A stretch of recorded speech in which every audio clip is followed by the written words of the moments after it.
Hi good morning. Today recipe వచ్చేసి సర్వపిండి, Telangana style సర్వపిండి ఎలా చేసుకుందామో చూద్దాము. ఫస్ట్ ఒక 2 కప్స్ బియ్యపిండి తీసుకోవాలి. దాంట్లో కారానికి పచ్చిమిర్చి మిక్సీ పట్టుకొని ఉంచుకోవాలి సరిపడా కారంకి. ముందుగా పచ్చెనపప్పును నానబెట్టుకోవాలి ఒక హాఫ్ అన్ అవరు. పచ్చిమిర్చి, కారం, పచ్చెనపప్పు దీంట్లో వేసేయాలి. కొంచెం కరివేపాకు కూడా వేయాలి. దీంట్లో కొంచెం ఒక కప్ ఆనియన్ కట్ చేసి పక్కన పెట్టుకోవాలి. ఆనియన్ కూడా వేయాలి. నువ్వులు మీకు ఎన్ని కావాలంటే అన్ని వేసుకోవచ్చండి. టేస్ట్కి తగ్గట్టుగా వేసుకోవాలి. నెక్స్ట్ చిటికెడు పసుపు, 1 టేబుల్ స్పూన్ జీలకర్ర వేసి వీటన్నిటిని ఫస్ట్ కలపాలి. పిండిలో సరిపడా సాల్ట్ కూడా వేసి ఈ పిండి అనేది అన్నీ కలిసేలా కలిపేయాలి.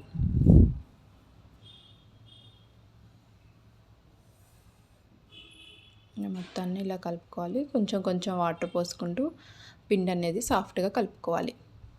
మీరు ఫస్ట్ టైం నా ఛానల్ చూసినట్టయితే please like, share, subscribe my channel.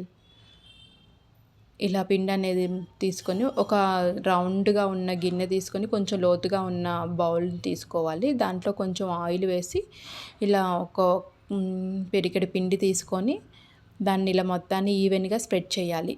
ఇలా హోల్స్ పెట్టుకుంటే ఈవెన్గా కాలుతుంది సర్వపిండి అనేది. నెక్స్ట్ వేరే కళాయి కూడా లోతుగా ఉన్న కళాయిని తీసుకొని ఇలా చేసేయాలి. ముందుగా మనం చేసింది గ్యాస్ మీద పెట్టేసుకోవాలి. త్వరగా అవటానికి ఇలా 2 ఉంటే త్వరగా అయిపోతుంది. ఇలా ఈవెన్గా మొత్తం స్ప్రెడ్ చేసి దీనికి కూడా హోల్స్ పెట్టేసి పక్కన పెట్టేసుకుందాం. మనం ఇందాక ఫస్ట్ చేసింది ఆల్రెడీ గ్యాస్ మీద పెట్టుకున్నాము. ఇలా ఉడికిపోతూ ఉంటుంది. కొంచెం ఆయిల్ అనేది మొత్తం స్ప్రెడ్ చేసుకోవాలి.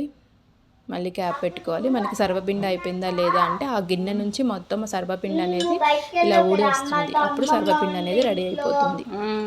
ఇలా మొత్తం ఊడిపోయి వస్తుంది. సర్వపిండి అనేది రెడీ అయిపోతుంది. ఈజీగా లో ఫ్లేమ్లో పెట్టుకోవాలండి. ఈజీగా ఒక 10 మినిట్స్ పాటు పడుతుంది అది కాలడానికి. ఇంకా కొద్ది కలర్ రావాలంటే ఇంకొంచెం ఎక్కువసేపు ఉంచుకోవాలి. ఒకసారి టర్న్ తీసుకొని తిప్పేయటమే. నెక్స్ట్ ఇది కూడా ఇలానే గ్యాస్ మీద పెట్టుకొని ఒక క్యాప్తో క్లోజ్ చేసుకోవాలి. ఫ్లేమ్ అనేది లో ఫ్లేమ్లో ఉంచేసుకొని తిప్పుకోవాలి. ఈ సెకండ్స్ కూడా రెడీ అయిపోయింది. ఇలా మనకి ఎన్ని అవుతాయో అన్ని మొత్తం రెడీ చేసి పెట్టుకోవాలి. సర్వపిండి అప్పాలనేది రెడీ అయిపోతుంది. ఇలా మొత్తం రెడీ అయిపోతాయి. చేసేటప్పుడే అన్నీ అయిపోయాయండి. 2 మిగిలిపోయాయి.